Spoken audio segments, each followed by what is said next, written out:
name is Kartik. Welcome to our new show, NASL Off The Pitch, here on Total NASL TV. Important first show for us tonight. We are joined by the esteemed Ted Westervelt, and we apologize for the technical difficulties as we began our program. Ted, of course, is the proprietor of soccerreform.us and Mr. Everything when it comes to talking about closed leagues and reforming the game here in the United States and globally.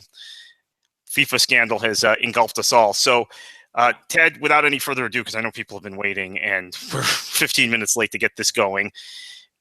It's good. I think everybody can hear us, though. Yes, I do think everybody can hear us, which is fantastic. Talk a little bit about where we are right now in the United States with our league setup. We've got these arbitrary divisional designations. Somehow MLS is the first division, but NASL is the second division. Somehow NASL is the second division, but USL is the third division. You know, these leagues have met arbitrary standards. Right. And compare that with your experience to what you think that compare that to the experience in Europe, the experience in South America, and in very football-rich countries. Also, let me know to our viewers that Ted was having some issues with his video, so he's going to be on audio only. You'll see his mugshot, which is beautiful when he's speaking. So go ahead, Ted. Compare our close. But that's a broad question. I mean, I know what you're trying to get at, and so in most parts of the world, in every part of the world except for Australia, the United States, and Canada, there are open leagues, and it's a meritocracy, and you can play up and down. And you know, I mean, I don't want to go into how promotion relegation works. If you finish the top of one league, you go up to the next league. If you finish the bottom of one league, you go down to the next league. There are no minor leagues. There are lower divisions. It's different than it is here. And so what we're left with here is like you're saying, is an arbitrary setup with something called D1. The reason that there even is a D1 is because FIFA demanded that as a precondition for hosting the 1994 World Cup, is that we had a pyramid and a structure, and D1 was part of that. So, of course, FIFA, I suspect, thought that by now, 22 years down the road, a freaking quarter century, that we would have adopted an open system and that everything would be okay. I bet you they didn't expect that we would still be undermining them and screwing around with them 22 years later. I mean, really, we're talking 25 years, because when this setup was all agreed upon, it was the early 1990s when we won the World Cup. We had to make the promise to set up a pyramid system, and here we are a quarter century later, and it's still closed, and it still doesn't work the rest of the way the world does, and it prohibits our clubs from doing a whole host of things. Most importantly, it prohibits interest in investment from going to lower divisions that goes to lower divisions in other country, and it prohibits MLS clubs from playing on a level playing field what in the world. So what we found in England, in particular recently, and England is obviously an abnormal example. We'll probably get into that in the next half hour. Yeah.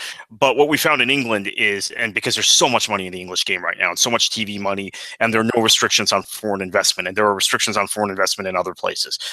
But we've found so many ambitious investors buy championship, not just Americans, but from all over the world, buy into championship clubs and then work to get that championship club promoted. Now, it's everybody's darling right now, and maybe it's too easy an example to cite, but Leicester City is a traditional top-flight club. Leicester's a big place in the West Midlands, in the East Midlands, excuse me. If you haven't been to that part of England, it is a big place. I want a straight answer from one of these guys on how much their equity went up. So, okay, let's say some of these guys bought. Well, this is the point I was going to make.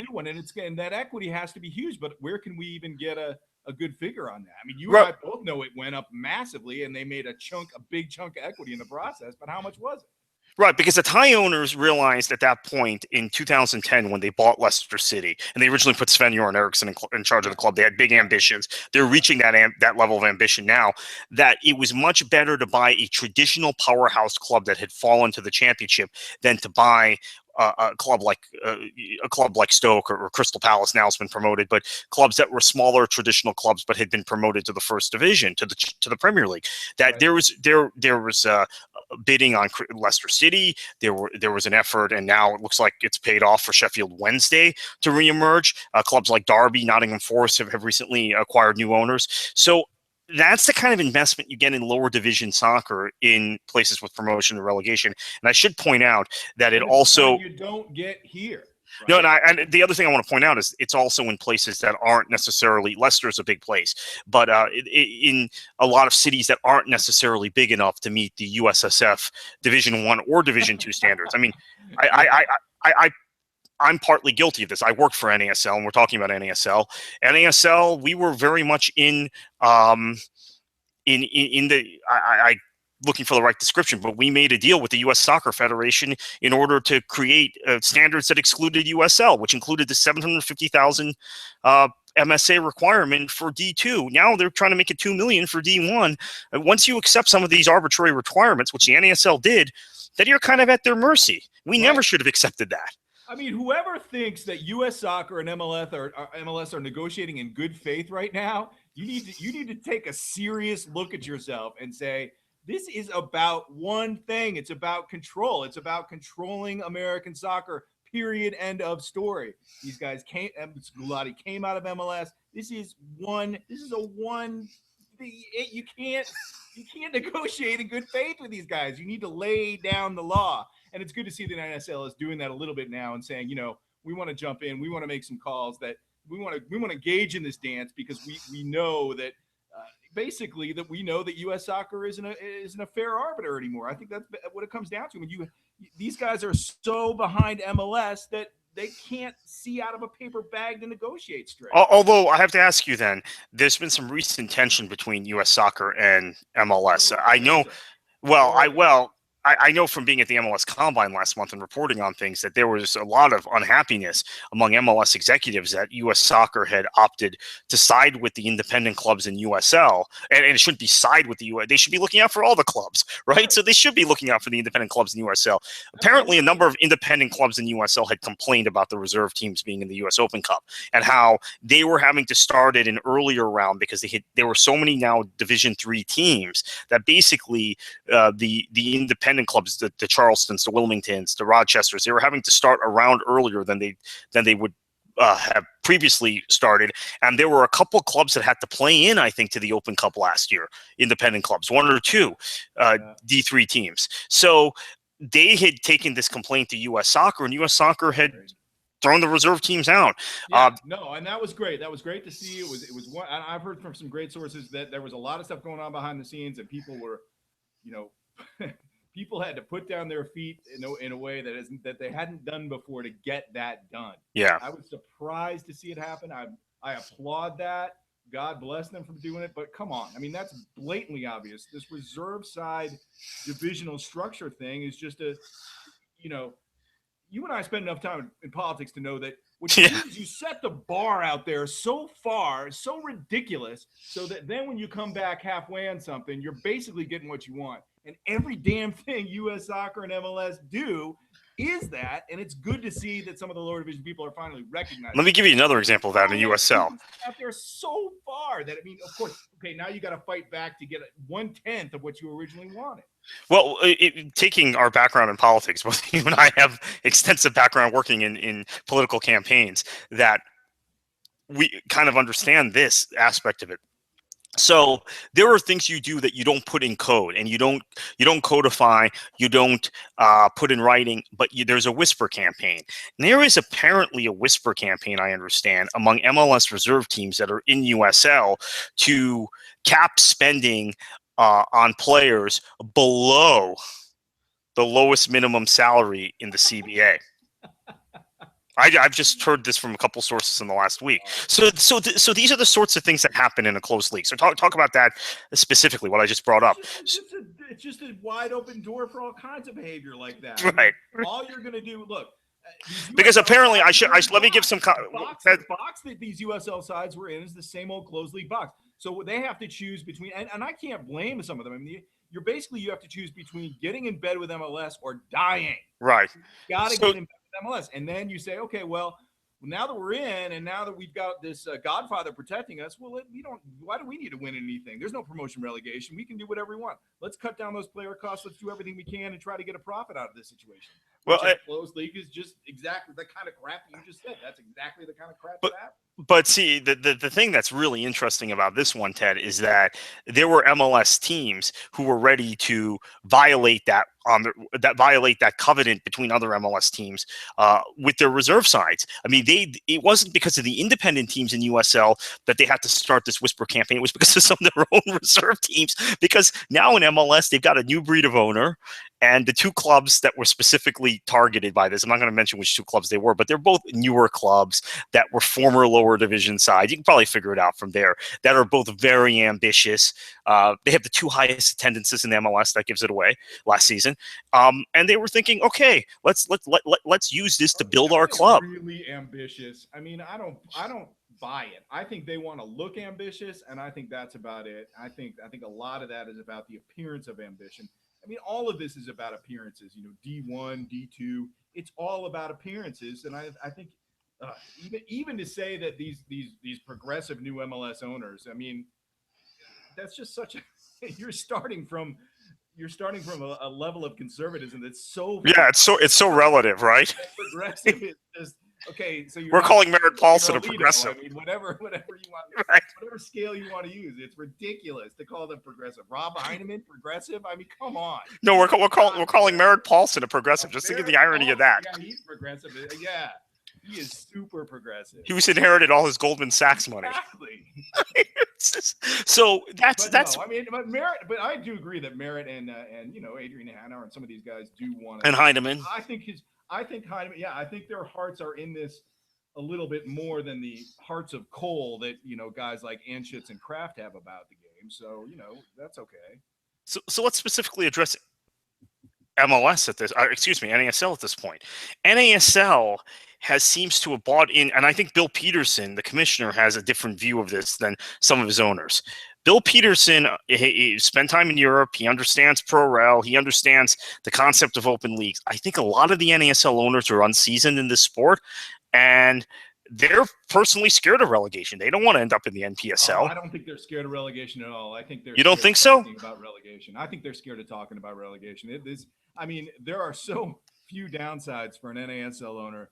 I give him enough credit to realize that even Bill talking about promotion and relegation has increased interest and investment in NASL.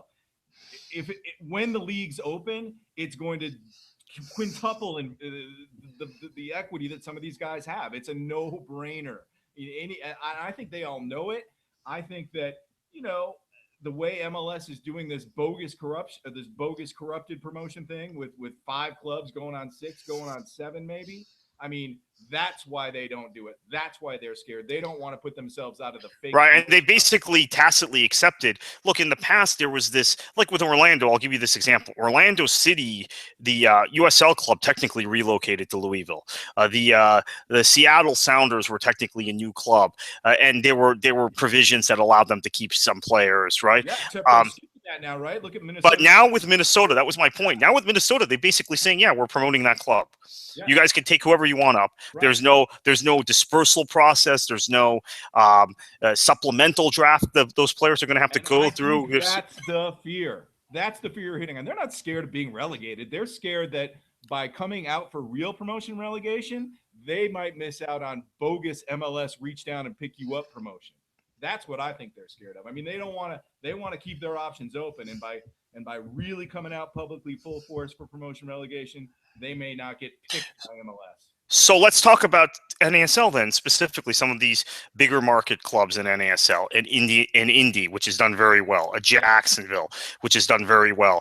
Yeah. Those Indy especially would be a prime MLS market when we go from 24 to 25 to 28 in that league. Include Indy, you're including another 20 cities if you're including Indy. I mean, Indy's a decent market, but I mean, for crying out loud, but there's a lot.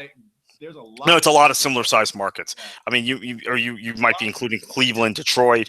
Oh yeah. St. Louis certainly. I mean, way more than MLS can pull in. I mean.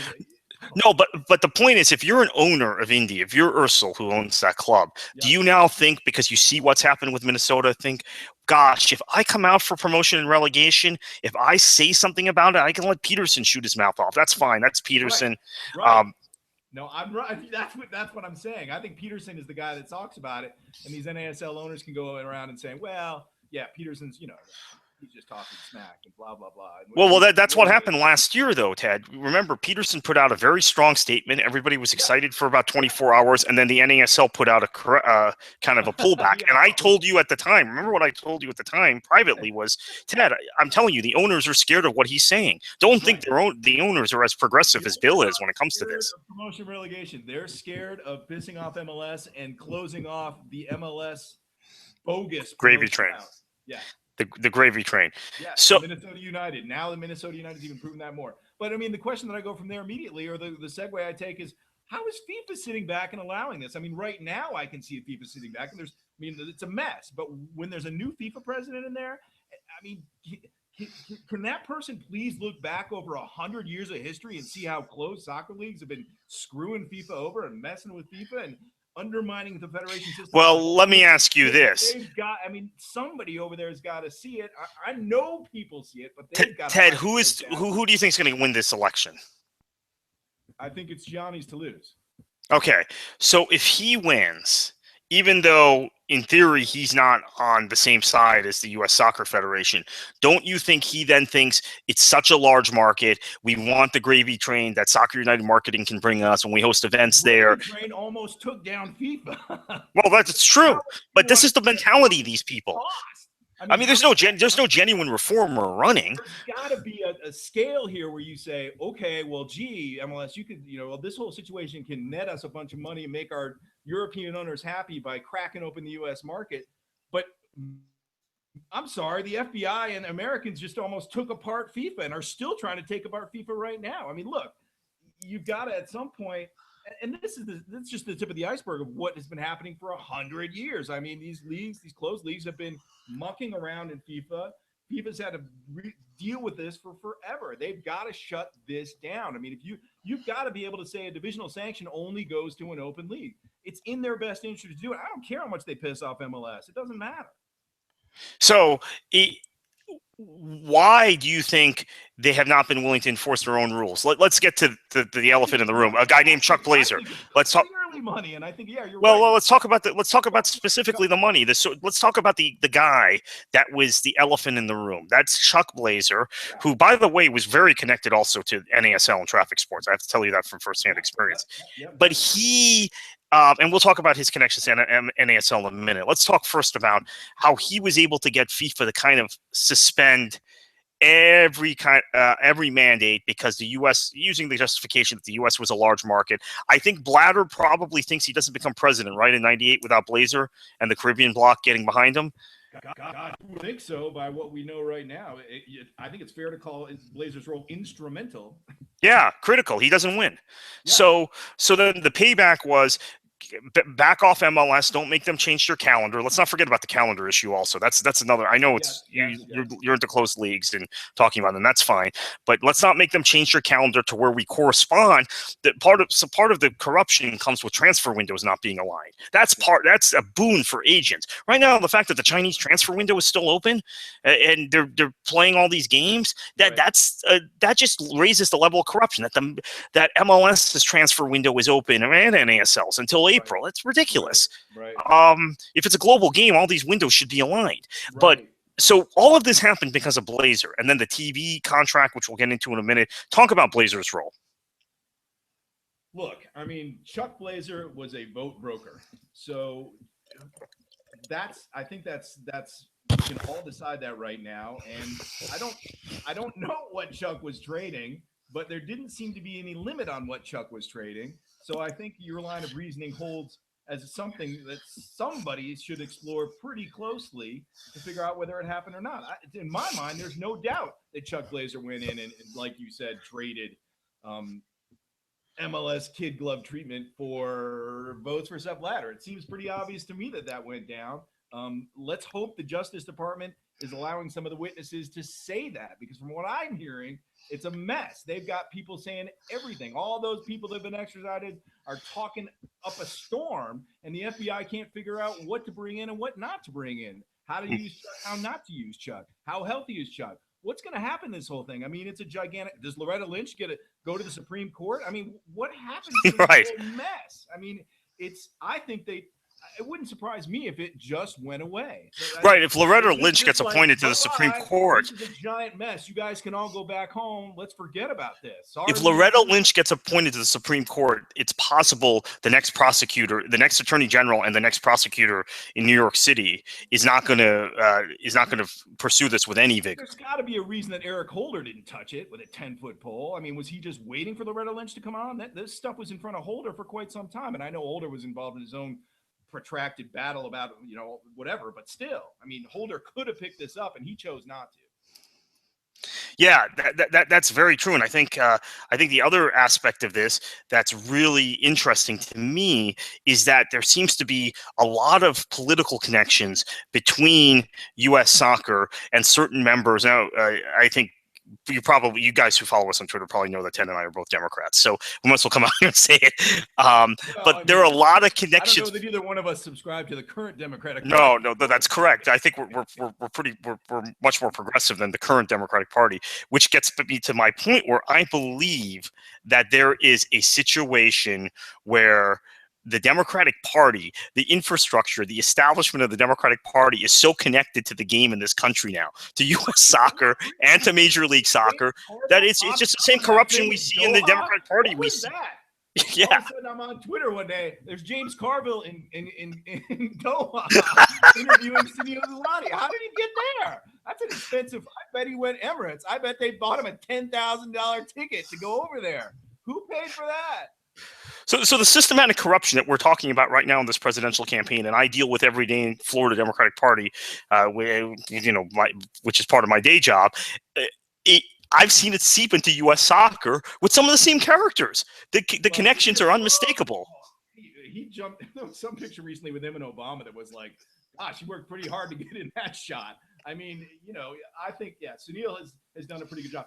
And Chuck Blazer before him. I mean, how many of those contacts came from Chuck Blazer, who then gave them to Sunil Gulati? That's what I want to know, because back in my day, Chuck Blazer was contributing mightily to Democrats and both sides. But more to Democrats, though. More to Democrats. Not showing up at fundraisers. Chuck Blazer was not shy of throwing his money at political candidates. So I think a lot of those Sunil Gulati connections were originally Chuck Blazer connections. That's very possible now that I think about the progression we've had. Think about the timeline. Sunil Gulati was, Chuck Blazer was involved giving tons of money to Democrats before Sunil Gulati was anywhere in this space. Right. And of course, President Clinton was the guy who went to Zurich to close the deal for the United States. No, and the more I look at it, the more I see that the Clinton getting jilted there precipitated this entire thing.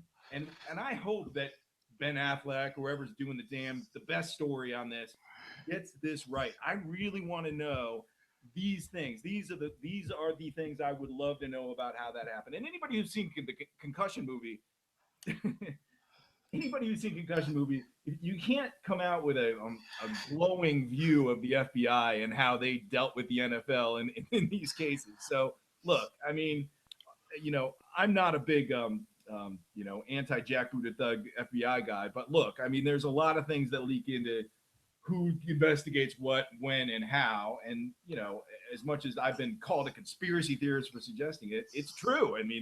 These investigations, how these all got started, all of this is a fascinating story, and I hope somebody tells it from the bottom. Yeah, it's unbelievable to me, the connections and the intricacy of this. And that involves NASL. Now, this predates Bill Peterson. I don't count him as part of this. He was, in fact, working in some other sport. I think he was working in football at the time, the United Football League, I think it's called, UFL. He was working there. But so these political connections, these Democratic Party connections that have created a web with Chuck Blazer, Sunil Gulati, Major League Soccer, Bill Clinton getting involved. You can look through the board members of U.S. Soccer, largely connected to the Democratic Party, although I think Arnold Schwarzenegger is on the board, right, or was, and he's a Republican, but he's a nominal Republican anyway. But and then I saw in my time at NASL some of those same political connections kind of seep in, and I was kind of comfortable with it because I'm a Democrat and I've worked like you in Democratic politics, but it was obvious that there was a whole kind of global you talk about this Clinton Global Initiative, right? There's that outgrowth of the Clinton Global Initiative was U.S. Soccer having this rainmaker at FIFA and having all this what they felt was their entitlement, because they had, I don't want to say bought their way through, but they had earned their way through in the global game using political connections and economic might. Or the perception of economic might. Maybe it's real, actually, because FIFA sells more tickets in the U.S. than anywhere else. Right. I mean, you're talking the biggest TV contract for the World Cup as well. So it's not like there's no money in this. Yeah. No. Exactly.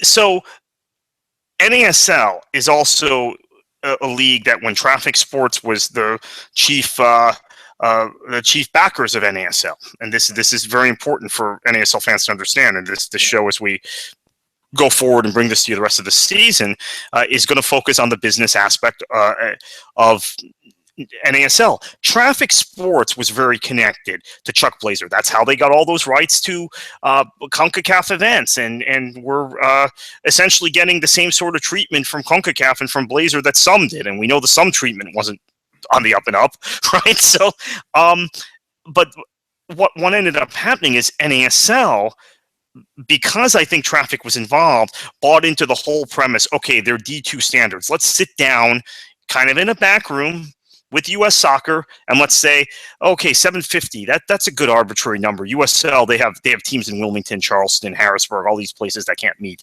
that population standard. Let's say 20 million, because we know USL has these owners that can't meet that. And so NASL played along, I think, again, because of Traffic, who's now been discredited, and because of Blazer. Now that Traffic is out of the picture, maybe Bill Peterson can steer his owners towards rejecting the fact that NASL had kind of engaged in a rigged game. The game was rigged for NASL to become a Division II league. There's no ifs, ands, and buts about that. The question is, now that they see the game is rigged at the D1 level as well, much the same way, they're speaking out. It's like the concussion thing. Do concussions happen in soccer? Sure. I mean, and we should be concerned about that. Taylor Twellman's right. Everything should be being done to protect kids and protect the brains of everybody playing soccer. But then to put that on the same playing field as concussions in American football, it gets a little intense to try to put those two together. So yes, I see what you're saying about NASL. Corruption's corruption. They're part of this problem. They were part of this whole thing. But I think when all the chips are turned over, you're going to see that MLS. I mean, all you got to do is look at that game that they played with the 2010 TV rights with NBC. I mean, you're talking about real money here and real access to the American. So let me explain this to our viewers. 2010 and 2014 World Cup rights for the U.S. market were initially won by NBC Sports. And the 2002 and 2006 rights had been won by Soccer United Marketing. It was a fair bidding. No one else really bid on it, gave a serious bid. So, I mean, I'm not going to complain about some winning that. 2010 and 2014, some didn't put up a bid. They basically backed ESPN's bid, and they were outbid by NBC. Chuck Blazer turns around and goes to Sepp Blatter and says, we don't want you giving them the rights because they're not an MLS broadcast partner. They don't cover the domestic sport. Next thing you know, the award is reversed. FIFA awards the rights to ESPN. And as a quid pro, and as a quid pro quo, this is the last piece of it, which is why, like 24 hours. Right, it did happen within one day, and as a quid pro quo, it seems, then ESPN agreed to pay a rights fee to MLS for the first time in MLS's history, and MLS puts out a press release. We're getting a rights fee. We didn't have to buy time this time. This shows the value of our product. That's why today, when this leak about NASL and CBS came up, I said if NASL actually gets a rights fee, even if it's a nominal rights fee, it's the first independent rights fee a U.S. Soccer League has gotten in this era, because MLS, that one was a quid pro quo for the FIFA rights being reversed. And then since then, they've just been packaged with the U.S. national teams, with the women's and men's national team. Every big MLS TV rights fee, and correct me if I'm wrong, is really a U.S. Soccer. Yeah, you're paying. I mean, in fact, you could make the argument, I think both you and I would, And this should irritate, because I think people are more U.S. men's national team fans than MLS fans. Maybe they love the corporate structure of MLS, and that's why they're into soccer, because they love a single entity. But I think most people are soccer fans. Yeah. You could say that the TV deals cheat U.S. soccer out of money, cheat the national teams out of investment and money, because you could say, if you could draw the line between U.S. soccer and MLS, you know where that line is. Tell me, I want to know where it is. No, and I would say that of that rights package, 90% of the value is coming from the U.S. men's and women's national teams. 10% is coming from Major League Soccer. Yet the rights are going through some, and they're pocketing most of the money. Right. And the argument right now, and from what I'm hearing, this argument's really strong back there, is that finally, MLS is finally coming to the point where all of this selling the American marketplace and, the Mexican national team and everything else some has been making on money, finally now it's getting to the point where you're really going to see this translate to the performance on the field for MLS. And just hold on, just another 18 months, just another 2 years, we're going to get there. And then I guess Garber said today or yesterday, by 2025, it could be the biggest super league in the world. So again, you get one of those, which he does every 7 years. Well, no, the 12 years is always 12 more years or 10 more years, right? It's always, so there's always that sliding scale of that. So remember when we had Project 2010? A lot of the newer fans. And the funniest thing about Project 2010, this is an aside, it's a digression, and we're going to wrap up in a few minutes here, folks. But I remember nothing is going well, right? We're way off. Bradenton's no longer producing good players. Our player development system is gone in the tank.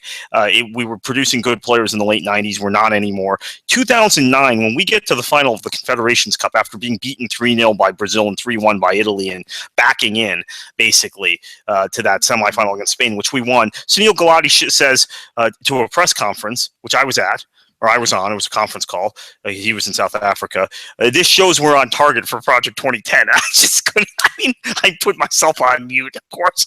And because they live in such a bubble, in such a vacuum, that they'll trot this out. So, if MLS does make some sort of progress, Ted, they'll say in 20... Don't forget, Kartik, that U.S. Soccer is sitting on $100 million right now. They're just so...